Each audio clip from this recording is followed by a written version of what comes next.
Having discussed elements like assurance and sources and authority, we come to the question of what is God really like? What can we really say about him? How much do we really know? And of course, this is Erickson chapter 8 of your text. Just go through here and note some things about this doctrine of God. One thing we know is called transcendence. Now, this word basically means that God is above us, far above us. One of my favorite scriptures really is Isaiah 55, 8 and 9. For my thoughts are not your thoughts, neither are your ways my ways, declares the Lord. As the heavens are higher than the earth, so are my ways higher than your ways, and my thoughts than your thoughts. As we go through life, time after time, we have to remind ourselves that God's purposes are above our comprehension. Now, you could say that's just cheating, or you could say, well, that's just psychological gamesmanship. But remember, we're talking about authority, we're talking about sources, and we're talking about a written piece of literature that claims to be the revelation from God to us. Presuming the truthfulness of that document, we can affirm that there is a higher purpose for our lives. We don't always know, as we will know, but God is transcendent, meaning he is above us. Now, that's not the only point to make. There's also immanence. Immanence is just the opposite of transcendence. That's the idea that God is with us. In Jeremiah 23:24, can anyone hide in secret places so that I cannot see him, declares the Lord? Do not I fill heaven and earth, declares the Lord? So he is with us. And that means that in the most ridiculous situations in life, the most frustrating, even the most frightening situations, we're not away from God. God is with us. There is a view of theology, a term that's called omnipresence, that God is everywhere. He's omnipresence. It's called one of the omni attributes of God. Actually, though, a better way to say that is it's not like God is everywhere like some thing filling up the universe. Rather, it's more accurate to say that the omnipresence of God means that we're all equally in his presence. It's not like the idea that he's just everywhere. It's the idea that somehow we are all before him and he sees us. So this would be called immanence. And so God is both. He's both transcendent and immanent. Now this seems contradictory, but is it necessary? Is it really necessary to have a God that is both of these things? Well, what about God as perceived in other religions? And I've just put in some religions here. I don't know if this is Erickson or my own things, but Buddhism, the concept of a personal God does not fit into the Buddhist system of religion. Today there are many sects of Buddhism. Many differ in their concept of the divine and of Buddha. In general, Buddhists are pantheistic in their view of God. Many view God as an impersonal force which is made up of all living things and holds the universe together. And of course, that word is pantheism. It basically means that God is everythingism. And so if you hold the universe as God, or that God is consistent with this world, this is somehow his body, then that would be pantheism, and not a very biblical view. Islam, God in Islam is not only majestic and sovereign, but also a personal God. According to the Quran, God is nearer to a person than his jugular vein. God responds to those in need or distress whenever they call. Above all, God guides humanity to the right way, the holy way. And so that's just a quote that I think I took out of the Quran. Keep in mind that the central place where Islam leaves the vein of acceptable thinking about God is that it actually has what's called a voluntaristic view of God. In other words, the place where we begin to understand God in Islam is God's power. And because God is all-powerful, then whatever God commands is good, and we have no right to question any of it. So by emphasizing God's power, then if God tells you to plant a bomb in a nursery, it's okay because God decided it. And so the problem with Islam, they might understand a personal God and many things similar to Christianity, but the starting point is skewed. Because when you begin to understand God based on his power, then that leads you into ethical and spiritual difficulties with God's will. In Christianity, we begin to understand God not based on his power, but based on his nature.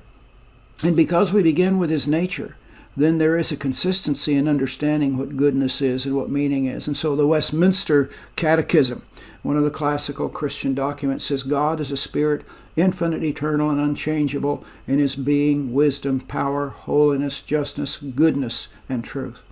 So we will not see a God who glorifies wrong. Adultery will never be right. Killing will never be right. Wrong will always be wrong. And what's even more important is our understanding of good is analogous to God's understanding of good, so that evil is not good to God, and God will not approve of evil, and we can rest in that.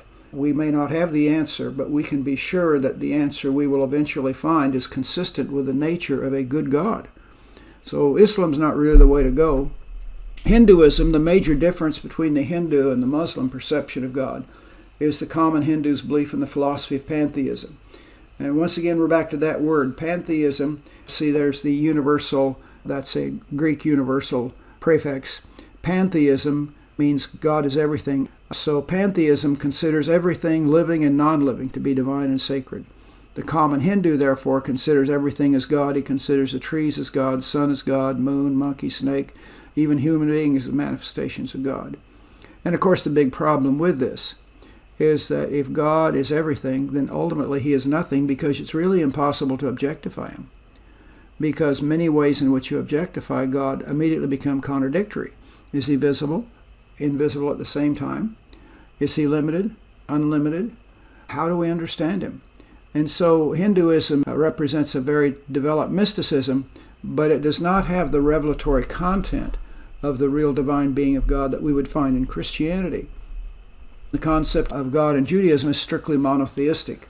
Jewish tradition teaches the true aspect of God is ultimately unknowable. It is God's revealed aspect that gave life to creation, sustains it, and interacts with mankind and the world. How to describe Judaism?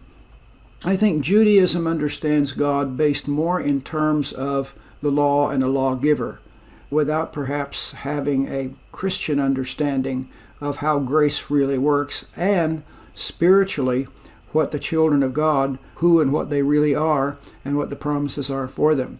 I think perhaps it would be correct to say that Judaism overemphasizes ethnic understandings of God and defining God's people within a particular ethnic group. And you should understand, incidentally, at this point, because many Christians really love Jewish tradition and Jewish religion and are very respectful of it, and in many ways that's admirable. But you should know something. Judaism is not Christianity. Judaism is another religion. And if you feel that you can simply have two ways to heaven, one way is Judaism, the other way is Christianity, that's not quite the way it works, because those ways are inherently contradictory the one to the other. Many people will disagree with me on that, but I think in the history of the Christian faith, people coming to Christ basically come to Christ. That's really how it's supposed to work. And so Judaism, I would not feel, would be an acceptable understanding of the nature of God, because it overemphasizes the God relating to a particular ethnic group of people with an overemphasis upon the law, and I might add perhaps an overemphasis on extra biblical commentary as being binding upon people. Well, we won't try to go in all of that, but follow your own path on this.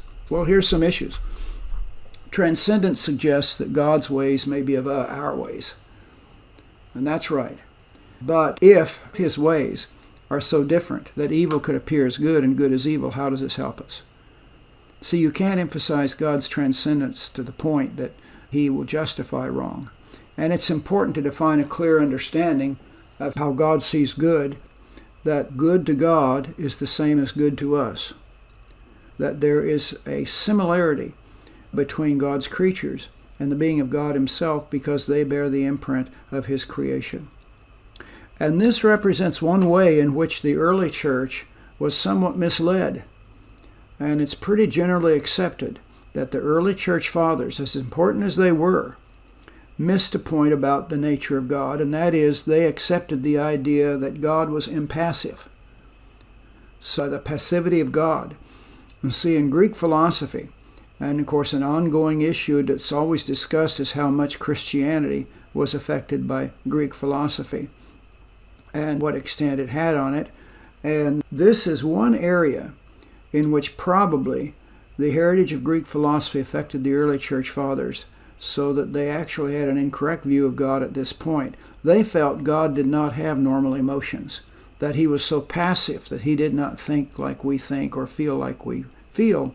But if one reads in any open sense the Old Testament or reads the Bible, you'll see that God does have feelings, and God is concerned with good. God's concerned with evil. In Romans chapter 1, it portrays God as being angry with sin, uses the Greek word orge for anger that we get our English word orgy from. In other words, God is so angry with sin, he's red in the face. God rejoices when his people serve him, and when they don't serve him, he says, why did I make them? Why did I do that? The point is that God has feelings too, and he is like us.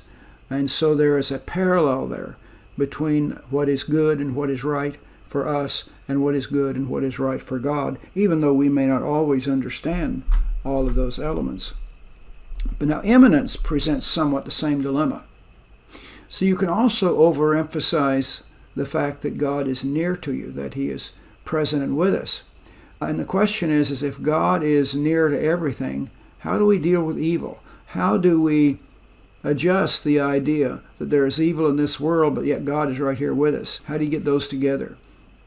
Another question might be, is there any sense in asserting God's presence when so many people seem to be without it?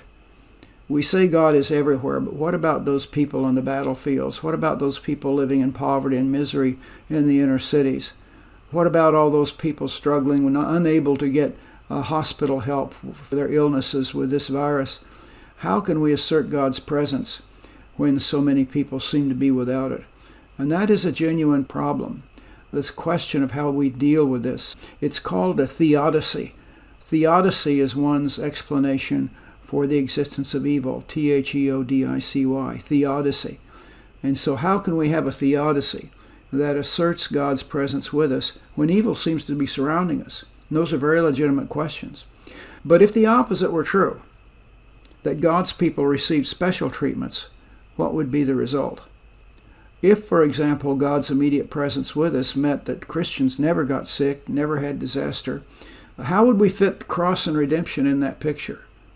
So the point is, God does come to us. He does help us. His Holy Spirit is with us every step of the way. But there is a sense in which he is bringing all things about for the purpose of his will, but we cannot determine that purpose in a knowing way at any given point in our lives, so that sometimes we will seem to experience evil, and we just have to affirm that God is there regardless, just as Christ in the Garden of Gethsemane. So the cross has to fit in to that picture somewhere. So here's some suggestions. It's incorrect to see God as a spatial thing filling up the universe. Two terms might be noted here. This word pantheism, we look at that is impersonal. The world is God. And so the actual tree is God and the lake is God. There's a direct identification of those with being God. Now, panentheism, slightly different spelling, says God exists, but he's just present in everything. So that God is present in the tree. The tree is not God, but God is present everywhere. Actually, that's taking it a little bit too far. God is not present everywhere, and technically in what we call in loco, in a location. He's not under the desk. He's not there on the ceiling looking at you. Basically, it's better to say we're all equally in the presence of God in a way that we don't understand. And then to see the world in terms of the struggle of redemption rather than an end itself. So God is a good God, and we can be sure that as we follow him and affirm his will for our life and faith, eventually these questions will be answered.